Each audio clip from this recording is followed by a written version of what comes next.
Olá, sabe aquela sensação de que a bateria social e física acabou e simplesmente não tem onde recargar?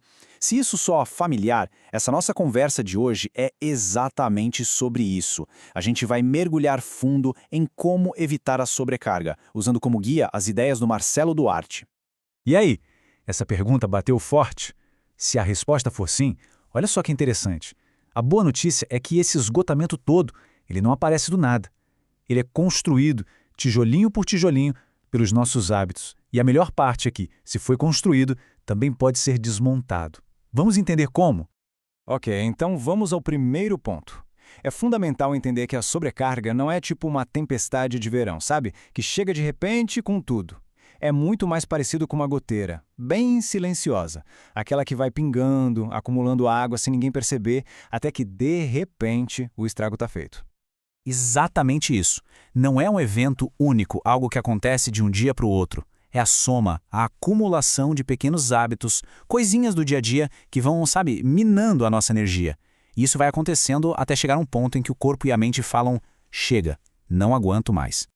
E segundo Marcelo Duarte, existem 4 colaboradores silenciosos para esse esgotamento. O primeiro, excesso de compromissos. O segundo, pouco descanso, que parece óbvio, mas a gente ignora. Terceiro, a má alimentação. E o quarto, que talvez seja o campeão para muita gente, aquela mania de centralizar tudo, de querer abraçar o mundo e dar conta de todas as tarefas por conta própria. E é justamente essa mania de querer fazer tudo que nos leva para um terreno bem perigoso. Um conceito que virou moda, está em todo lugar, mas que, na verdade, pode ser uma baita armadilha, o tal do mito da alta performance. Pensa bem, a ideia de alta performance que a gente vê por aí, a que se popularizou, é toda sobre atalhos, sobre os famosos hacks, sobre ser rápido a qualquer custo. O grande problema disso é que essa busca maluca por velocidade não leva a um sucesso que se sustenta, leva direto para o burnout. E a diferença entre o mito e a realidade é gritante.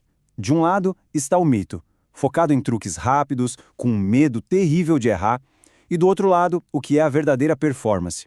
É sobre valorizar o processo, ter um foco que vem de dentro para fora e, principalmente, entender que os erros, os contratempos, fazem parte do aprendizado.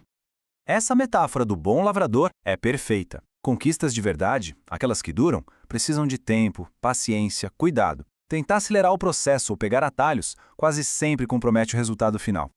E essa busca por atalhos nos leva a um fenômeno que tem um nome ótimo: obesidade de informação. É basicamente acumular 1 milhão de dicas de produtividade e não aplicar nenhuma. Acumulamos tantos hacks que não damos tempo para que funcione. E o resultado? Mais peso, mais frustração e aquela sensação de que não estamos saindo do lugar. Tá, mas então, como é que a gente sai desse ciclo vicioso? Bom, antes de pensar em qualquer ferramenta ou técnica, a mudança mais crucial, a mais importante de todas, tem que acontecer aqui dentro, na nossa mentalidade. Essa é a ideia central de tudo. Para ter resultados diferentes, é preciso de uma abordagem diferente. É simplesmente impossível sair da sobrecarga usando as mesmíssimas estratégias e o mesmo jeito de pensar que nos jogaram nela em primeiro lugar.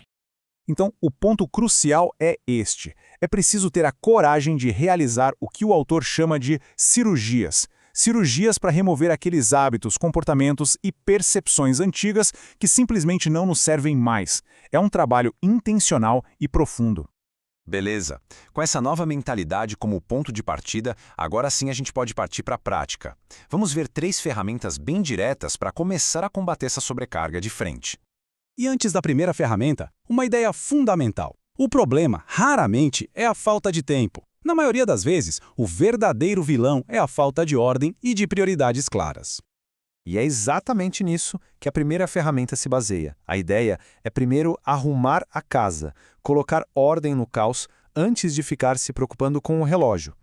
Então vamos lá, ferramenta número 1, focar em prioridade e não em tempo. O objetivo aqui não é virar um maníaco por controlar cada minuto, mas sim garantir que a nossa energia, que é finita, esteja sendo gasta naquilo que realmente importa. E como definir o que importa? Usando estes 3 pilares como guia. O pilar número 1, a própria pessoa, sua saúde e bem-estar. O segundo, a família, os relacionamentos. E o terceiro, o trabalho, a nossa contribuição. A lógica é simples. Tudo aquilo que não fortalece um desses 3 pilares precisa ser questionado. Ok, vamos para a segunda ferramenta. Essa aqui é quase um convite para pararmos de olhar tanto para fora, para as demandas externas, e começarmos a olhar um pouco mais para dentro. Ferramenta número 2. Comece a ouvir os sinais do corpo. O nosso corpo é o sistema de alarme mais inteligente que existe. Ele é o primeiro a avisar quando estamos chegando perto do limite. O problema é que, com tanto barulho ao redor, a gente simplesmente desaprende a prestar atenção. E que sinais são esses? Bom, pode ser insônia, ansiedade, aquelas dores constantes que aparecem do nada, como aquela dor de cabeça diária. O corpo está pedindo atenção. Usar um analgésico é só colocar um curativo, não tratar a causa do problema. E agora, a nossa terceira e última ferramenta. E olha, essa aqui talvez seja a mais contraintuitiva de todas, porque ela desafia uma palavrinha que todo mundo vive buscando, o tal do equilíbrio. A proposta aqui é trocar a busca por equilíbrio por disciplina com obediência. O que isso significa? Significa que, para sair do buraco da sobrecarga, às vezes não precisamos de equilíbrio, mas de uma ação focada e intensa. É decidir dormir mais cedo e simplesmente ir, sem negociar com o despertador ou com só mais um episódio.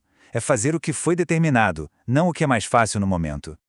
O resultado final de aplicar essas ferramentas e mudar a mentalidade é exatamente este: sair do modo bombeiro que só apaga incêndios e passar a viver de forma muito mais intencional e planejada. E, para fechar, fica esta reflexão. Qual é a única cirurgia que precisa ser realizada, o único não que precisa ser dito, que traria o maior alívio para a vida neste exato momento? A resposta para essa pergunta pode ser o primeiro grande passo para realmente sair da sobrecarga.